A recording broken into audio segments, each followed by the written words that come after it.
الحمد لله وكفى وسلام على عباده الذين اصطفى أما بعد أعوذ بالله من الشيطان الرجيم بسم الله الرحمن الرحيم يا أيها الذين آمنوا اذكروا الله ذكرا كثيرا وسبحوه بكرة وأصيلا صدق الله العظيم سبحان ربك رب العزة عما يصفون وسلام على المرسلين والحمد لله رب العالمين اللهم صل على سيدنا محمد وعلى آل سيدنا محمد وبارك وسلم اللهم صل على سيدنا محمد وعلى آل سيدنا محمد وبارك وسلم اللهم صل على سيدنا محمد وعلى آل سيدنا محمد وبارك وسلم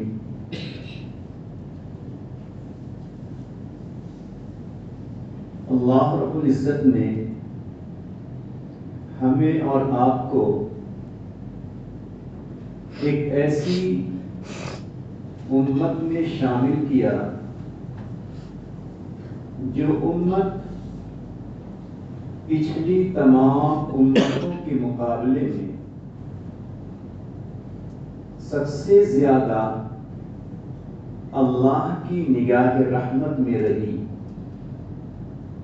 پچھلی تمام قوموں کے مقابلے میں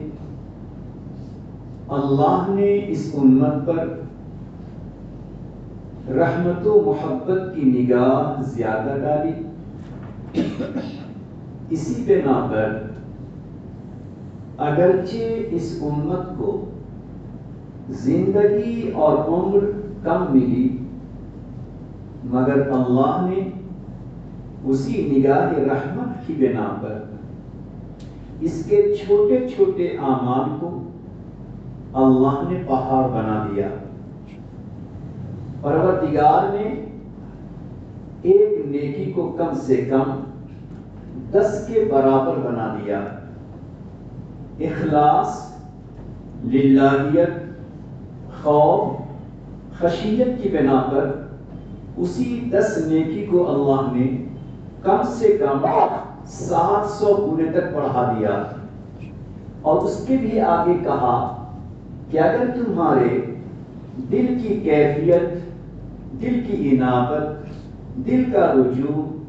زیادہ ہوگا تو اللہ یضاعف لمن یشاء، کہ اللہ جتنا چاہے گا اور بڑھا دے گا. وہ کتنا بڑھائے گا اس کا اندازہ کوئی نہیں لگا سکتا. اسی نگاہ رحمت کی ایک دوسری مثال کہ بندے نے اگر کوئی ایک عمل کیا تو کم سے کم 10 کے برابر، لیکن اگر کوئی معصیت، کوئی گناہ کا کام ہو گیا تو ایک معصیت، ایک گناہ، ایک ہی گناہ کے برابر، اسے اللہ نے 10 نہیں بنایا. تو جہاں معصیت ہے، گناہ ہے، وہاں ایک کا ایک ہی ہے، اور جہاں نیکی ہے وہاں کم سے کم ایک کا 10 ہے. یہ اللہ رب العزت کی طرف سے زیادہ ہی نگاہ رحمت اور نگاہ محبت کی بات ہے. پھر اسی کے ساتھ کہ جس اللہ نے دوسری امت کے مقابلے میں اس امت پر جب زیادہ ہی نگاہ رحمت، نگاہ محبت رکھی تو اس محبت، اس رحمت کے تقاضے کے خلاف تھا کہ اللہ قیامت کے میدان میں بندے کو اجر و ثواب بھی دے، بندوں کو مغفرت کا پروانہ بھی دے، اور اسی محشر کے میدان میں بندہ کو رسوا بھی کرے، ذلیل بھی کرے. یہ نہیں ہو سکتا تھا. تو اللہ نے بندوں کی رسوائی اور بندوں کی ذلت سے بچانے کا ایک عجیب انتظام کیا. انتظام یہ ہوا کہ میرے بندے جب تم میری نگاہ رحمت میں ہو اور پھر بھی تم سے اگر کوئی گناہ ہو گیا، اگر تم سے کوئی معصیت ہو گئی، اگر تم سے نافرمانی ہو گئی، آنکھوں سے، زبان سے، کان سے، ہاتھ اور پاؤں سے، قدم سے، کسی بھی طرح اگر تم سے کوئی معصیت ہو گئی تو جانتے ہو کہ معصیت ہو جانے کے بعد اگر علی الفور تم توبہ نہیں کرتے تو میرا فرشتہ مقرر ہے تمہارے نام عمل میں تمہارے گناہ کو بھی لکھ لے گا۔ تو ایک پیج پر تمہاری نیکیاں لکھی ہوں گی اور دوسرے پیج پر، دوسرے سائڈ پر تمہارے گناہ لکھے ہوں گے۔ لیکن اب اگر دیکھو کہ اگر تم نے گناہ کیا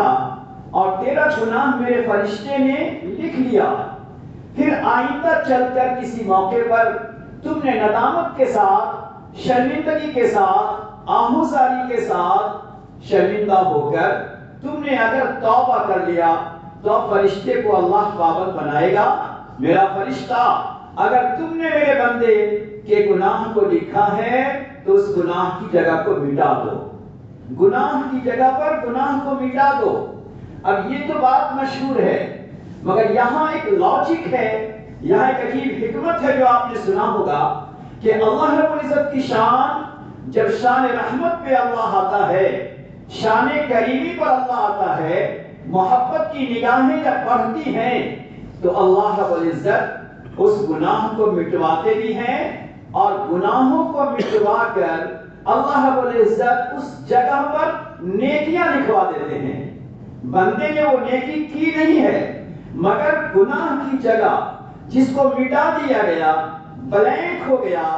صاف ستھری جگہ بن گئی، خالی جگہ ہو گئی، تو اللہ رب العزت نے کہا وہ خالی جگہ مت رہنے دو، بلکہ اب اس کی جگہ پر میرے بندے کے واسطے کوئی نیکی لکھ دو۔ اب قابل غور بات یہ ہے کہ نیکی کیوں لکھواتے ہیں اللہ؟ جب یہ بندہ، مومن بندہ، اللہ سے محبت کرنے والا، اللہ کے سامنے پیشانی جھکانے والا، دل میں اللہ کے نام کو بسانے والا، اللہ کے احکام کو نگاہ محبت سے دیکھنے والا بندہ جب قیامت کے میدان میں پہنچے گا، نام عمل اس کا سامنے آئے گا، ایک طرف اس کی نیکیاں لکھی ہوں گی، جو گناہ کا پیج ہوگا اگر وہ خالی ہوگا، اوپر بھی کچھ لکھا ہے، نیچے بھی کچھ لکھا ہے، درمیان میں اگر خالی رہ جاتا تو قیامت کے میدان میں کم سے کم اتنا تو ضرور ظاہر ہو جاتا کہ جو جگہ خالی ہے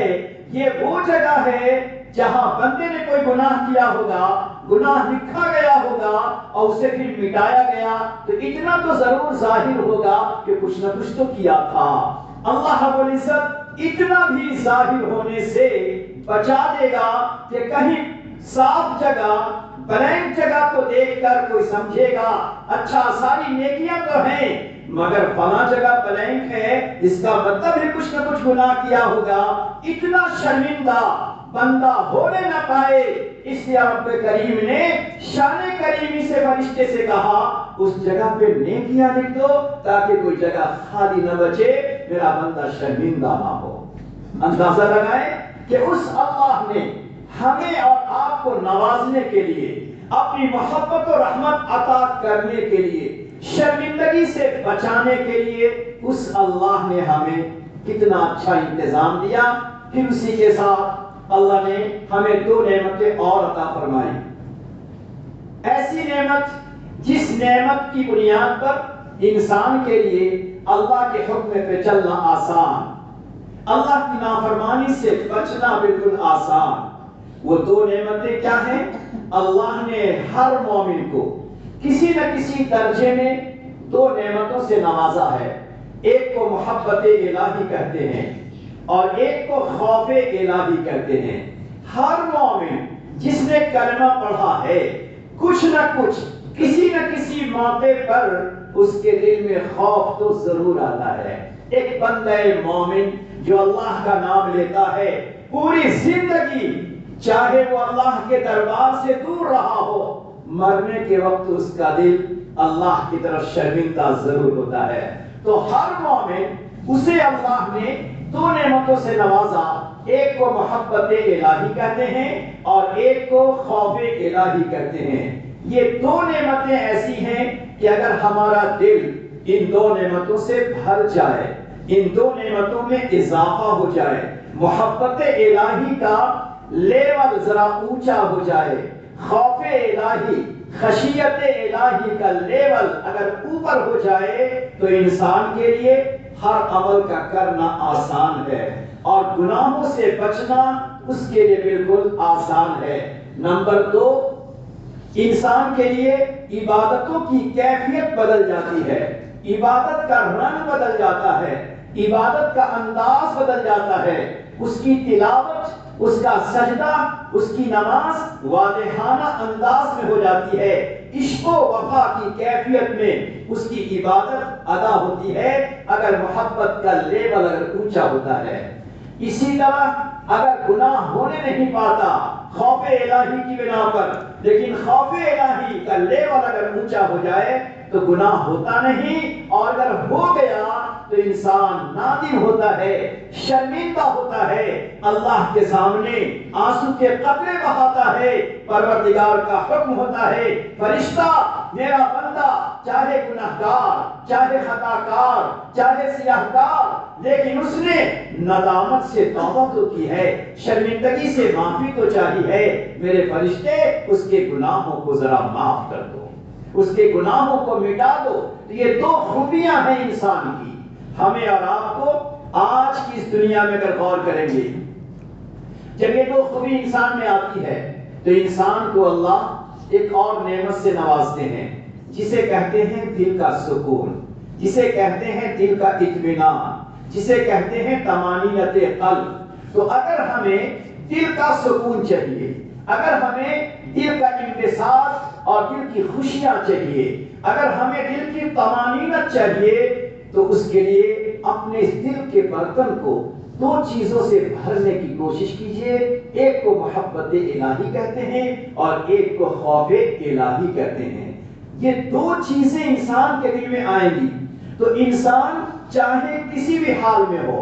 چاہے مصیبت میں ہو، پریشانی میں ہو، دنیا میں انسان آیا، بیماری آئے گی، پریشانی آئے گی، قرضے بھی آ سکتے ہیں، مصیبت بھی ہو سکتی ہے، دشمنی بھی ہو سکتی ہے، مگر ان تمام چیزوں کے باوجود انسان ہمیشہ پرسکون رہے گا۔ اسی کو کسی اللہ کے بندے نے کہا کتنی تسکین وابستہ ہے تیرے نام کے ساتھ، کتنی تسکین یعنی سکون، کتنی تسکین وابستہ ہے تیرے نام کے ساتھ، نیند کانٹوں پہ بھی آتی ہے آرام کے ساتھ۔ یعنی زندگی اگرچہ مصیبتوں کے کانٹے میں اگر گھر گئی ہو پھر بھی انسان اطمینان قلب کے ساتھ اپنے رات و دن کو گزارتا ہے۔ کب؟ جبکہ انسان کے دل میں اللہ کی بے پناہ محبت آ جاتی ہے۔ اس لیے میرے دوستو اس محبت الہی کی بنیاد پر انسان کو زندگی کا سکون ملتا ہے، قبر کا سکون ملتا ہے، محشر کا سکون ملتا ہے، اور جنت میں تو سکون ہی سکون ملتا ہے۔ اس لیے آج کے اس دور میں ہم میں سے ہر ایک کو اللہ نے جتنی قدرت دی ہے، جتنی اللہ نے استعداد دی ہے، ہر انسان اپنے گھر کو اچھی اچھی چیزوں سے بھرنے کی کوشش کرتا ہے۔ جس کے پاس زیادہ ہے وہ بہترین اور خوبصورت فرنیچر سے اپنے گھر کو بھرتا ہے، ساز و سامان سے بھرتا ہے۔ اللہ نے کہا میرے بندے میری نعمتوں سے چاہے گھروں کو بھر دو، مگر تمہارے جسم میں ایک چھوٹا سا برتن ہے جس کو تم دل کہتے ہو، اسے محبت الہی سے بھر دو۔ جب بندہ اپنے دل کو اللہ کی محبت سے بھرتا ہے پھر اللہ کی نظر عنایت، نظر رحمت اس کے دل پر ہوتی ہے کہ انسان کے دل کا حال کچھ اور ہی ہوتا ہے۔ حضرت عمران بن حسین ایک صحابی ہیں، تقریباً 32 سال تک بیمار رہے، اپنے بیڈ پر پڑے رہے، چہرہ ہمیشہ مسکراتا رہا، جسم ہمیشہ تر و تازہ رہا، بستر سے کھڑے نہیں ہو پاتے۔ 23 سال کا 32 سال کا زمانہ بستر پہ گزارا ہے، مگر ہر دن صبح ہوتی پروردگار سے کہتے میرے اللہ آپ کے سارے بندے چلتے پھرتے ہیں، وہ چل پھر کر آپ کا شکر ادا کرتے ہیں، میرے مولا یہ بیماری یہ مصیبت آپ کی دی ہوئی ہے، اللہ جس طرح میں صحت کو پسند کرتا ہوں میں اس بیماری کو ہی پسند کرتا ہوں، میں ناراض نہیں ہوں۔ کہتے ہیں ان کی اس محبت کی بنا پر روزانہ غیب سے سلام کی آواز آتی تھی. کسی نے کہا آپ کے چہرے پر کبھی اداسی نہیں آتی, آپ کبھی پریشان نظر نہیں آتے. فرماتے یہ اللہ کا دیا ہوا ہے, مجھے روزانہ ایک سلام کی آواز آتی ہے, صبح سے لے کر شام تک میں اس کی لذت کو پاتا ہوں. شام کو سلام کی آواز آتی ہے, میں رات بھر اس کی لذت کو پاتا ہوں. یہ لذت کیا ہے؟ اللہ کی طرف سے اطمینان ہے. آج ہمارے پاس سب کچھ ہے, اتنا ہے جتنا صحابہ کے پاس نہ تھا, محدثین کے پاس نہ تھا, اکابر کے پاس نہ تھا, مشائخ کے پاس نہ تھا, بڑوں کے پاس نہ تھا, دین کے داعیوں کے پاس نہیں تھا. آج جتنا ہمارے پاس ہے, مگر سچ یہ ہے کہ دنیا کی اتنی چیزیں ہمارے پاس ہیں, اتنے ہی زیادہ ہم دل سے پریشان ہیں, زندگی سے پریشان ہیں, گھر سے پریشان ہیں. اگر پریشانیوں سے بچنا چاہتے ہیں, بے چینی سے بچنا چاہتے ہیں, بے قراری سے بچنا چاہتے ہیں, ٹینشن ڈپریشن سے بچنا چاہتے ہیں, اللہ نے ہمارے جسم میں ایک برتن رکھا جس کو قلب اور دل کہا جاتا ہے. اس دل کی کو دوا ہے محبت الہی, دوسری دوا اس کی ہے خوف الہی. اپنے دل میں اس کو پیدا کر لیجئے, بڑھا لیجئے, پھر بہار زندگی مل جائے گی, سکون زندگی آپ کو مل جائے گا, دل کا اطمینان آپ کو مل جائے گا. اس لیے میرے دوستو, آج کے اس پرفتن دور میں, گناہ بھرے دور میں, غفلت بھرے دور میں, ذرا کوشش کیجئے ہم وہ طریقہ اپنائیں, اس راستے پر چلیں جس راستے پر چل کر اللہ کی محبت میں, نبی صلی اللہ علیہ وسلم کی محبت میں اور اللہ کے خوف و خشیت میں اضافہ ہوتا ہے.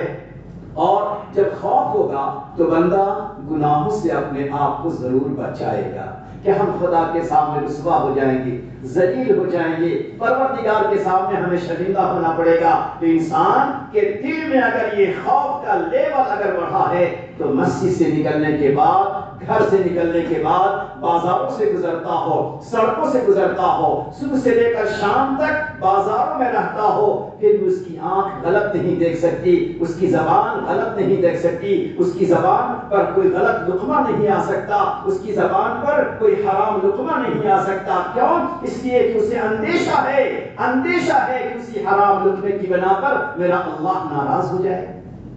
مثال کے طور پہ ایک روایت ذرا غور سے سنیے. ایک صحابی ہیں, فرماتے ہیں اور بڑے غور سے سناتے ہیں.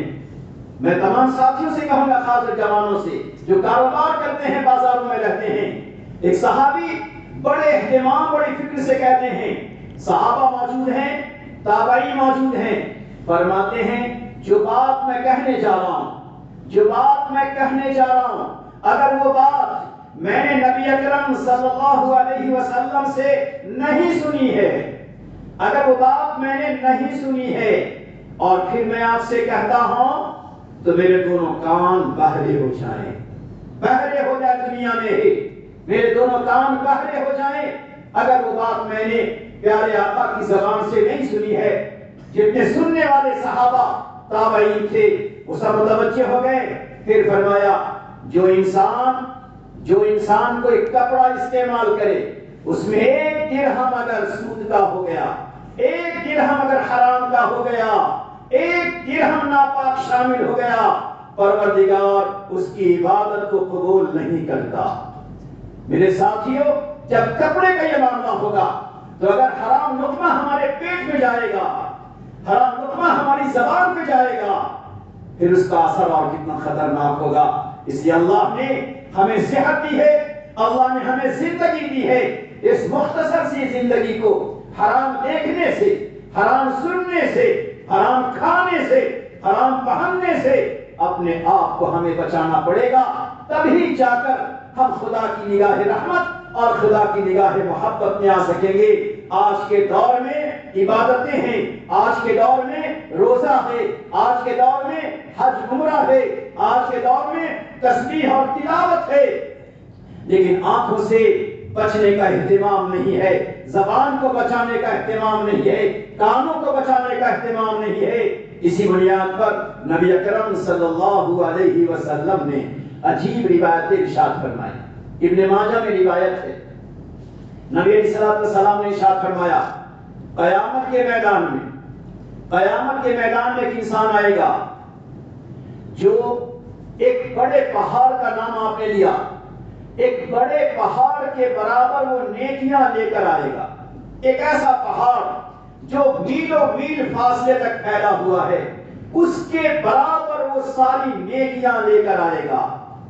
مگر جیسے ہی خدا کے سامنے وہ پہاڑ جیسے نیکیاں لے کر آئے گا، تلاوت بھی ہے، ذکر بھی ہے، نماز بھی ہے، صدقہ و خیرات بھی ہے، لیکن اس کے باوجود یہ ساری نیکیاں کو لے کر خدا کی بارگاہ میں پہنچے گا، پروردگار کہیں گے تیری ساری نیکیاں ضائع ہو گئی۔ جو پاک پروردگار ایک طرف ہماری ایک نیکی کو 10 بناتا ہے، جو پاک پروردگار ہماری ایک نیکی کو 700 کے برابر بناتا ہے، وہی پاک پروردگار جب دیکھتا ہے کہ میرا بندہ میری ساری نعمتوں میں رہتے ہوئے، میری رحمت کے چھاؤں میں رہتے ہوئے پھر بھی گناہ سے اپنے آپ کو نہیں بچاتا، جری بن جاتا ہے، لوگوں کے سامنے نیک بنتا ہے اور تنہائیوں میں میری نافرمانی کرتا ہے، پروردگار کے سامنے وہ بندہ شرمندہ ہو کر کھڑا ہوگا اور کہے گا میرے رب میں نے تو بہت بڑے پہاڑ کے برابر ہم نے نیکیاں کی ہیں، میری نیکیاں وہ کہاں چلی گئی؟ یاد رکھو اس پروردگار کی رحمت سے ہمیں امید بھی رکھنا ہے، اس پاک پروردگار کے سامنے دامن بھی پھیلانا ہے، اس پاک پروردگار کے سامنے سجدے میں جا کر بھیک مانگنی ہے، مگر اسی کے ساتھ ہمیں ڈرتے بھی رہنا ہے۔ اور اللہ رب العزت فرمائیں گے سنو تمہاری نیکیاں بہت زیادہ تھیں مگر تم لوگوں سے بچ کر تنہائی کے گناہ سے نہیں بچتے تھے، تنہائی کے گناہ سے نہیں بچتے تھے، اکیلے ہوتے تھے، کوئی نہیں ہوتا تھا، نہ ماں ہے نہ باپ ہے نہ بیوی ہے نہ بچے ہیں، اکیلے تنے تنہا تم ہو، وہاں کے گناہ سے تم اپنے آپ کو نہیں بچاتے تھے، یہ گناہ کی بنا پر تیرے سارے اعمال ضائع ہو گئے۔ اللہ اللہ کل قیامت کے میدان میں اگر ہم سے اور آپ سے سوال ہو گیا میرے بندے ہم نے کبھی تجھے پیاسا نہیں رکھا، کبھی بھوکا نہیں رکھا، کبھی چلچلاتی ہوئی دھوپ اور گرم گرم ریت پر تجھے نہیں چلایا، تجھے ہم نے ہر نعمت سے نوازا، آؤ بلال حبشی کے سامنے، آؤ سہیل رومی کے سامنے، آؤ ابو ذر غفاری کے سامنے، آؤ حضرت فاطمہ کے سامنے، آؤ حضرت زنیرہ کے سامنے اپنی زندگی کا حساب دے دو۔ اللہ اللہ شرمندگی سے ہمارا سر جھک جائے گا، وہ بلال جو بھوکے رہ کر پیاسے رہ کر مار کھا کر تماچے کھا کر اور گرم گرم ریت پر لیٹ کر بھی اللہ اللہ کو یاد کیا کرتا تھا، اور ہمارا حال کہ ساری نعمتوں کو استعمال کرتے ہوئے تنہائی میں اور نرم و نازک بستر پہ پڑے ہوئے اللہ کی نافرمانی سے نہیں بچتے، یہ اس بات کی پہچان ہمارا دل اللہ کی محبت سے خالی رہ گیا، ہمارا دل اللہ کے خوف سے خالی رہ گیا۔ میرے دوستو یہ ایسی دو ٹونک ہے، یہ ایسی دو نعمت ہے کہ اگر دل میں آ جائے از خود ایٹومیٹک انسان کی عبادتیں بڑھنے لگتی ہیں اور خوف و خشیت سے انسان کا دل بھر جاتا ہے اور گناہ سے انسان اپنے آپ کو بچاتا ہے۔ لہٰذا آج کے دور میں اگر ہم سے نیکیاں نہ ہو سکیں تو کم سے کم اپنے آپ کو گناہوں سے اور اللہ کی نافرمانی سے اور سڑکوں اور بازاروں اور کھلے ماحول کے گناہوں سے اپنے آپ کو ضرور بچانے کی کوشش کیجئے۔ اگر نہیں بچ پاتے تو آپ کی نگاہ میں آپ کے اطراف میں جو علماء ہیں ان سے ذرا تنہائی مشورہ کیجئے، اکیلے مشورہ کیجئے، میں بچنا چاہتا ہوں، ان آنکھوں کو بچانا چاہتا ہوں، میں ان آنکھوں سے اللہ کے گھر کو دیکھتا ہوں، ان آنکھوں سے قرآن کریم کو دیکھتا ہوں، ان آنکھوں سے گنبد خضرا کو دیکھنے کی تمنا رکھتا ہوں، ان آنکھوں سے خانہ کعبہ کو بار بار دیکھنے کی تمنا رکھتا ہوں، ان آنکھوں سے میں اپنے ماں باپ کی پیشانی کو حج عمرے کی نیت سے دیکھنے کی تمنا رکھتا ہوں، مگر مولانا میں کیا کروں، انہی آنکھوں سے میں اسے دیکھتا ہوں جس پر اللہ کی لعنت ہوتی ہے، ان آنکھوں سے اس کو دیکھ لیتا ہوں جس پر اللہ کی پھٹکار پڑتی ہے، میں ان آنکھوں سے اسے دیکھ لیتا ہوں جس پر اللہ کا غیظ و غضب نازل ہوتا ہے، میں کیا کروں، میں بچنا چاہتا ہوں نہیں بچ پاتا۔ آپ اپنے بڑوں سے اپنے علماء سے مشورہ کریں گے تنہائیوں میں، انشاءاللہ اس مشورے کی برکت ظاہر ہوگی آپ خدا کے گھر میں ہوں گے، پیشانی خدا کے سامنے جھکے گی، بازاروں میں ہوں گے آپ کی نگاہیں جھکیں گی، گناہوں سے بچیں گے۔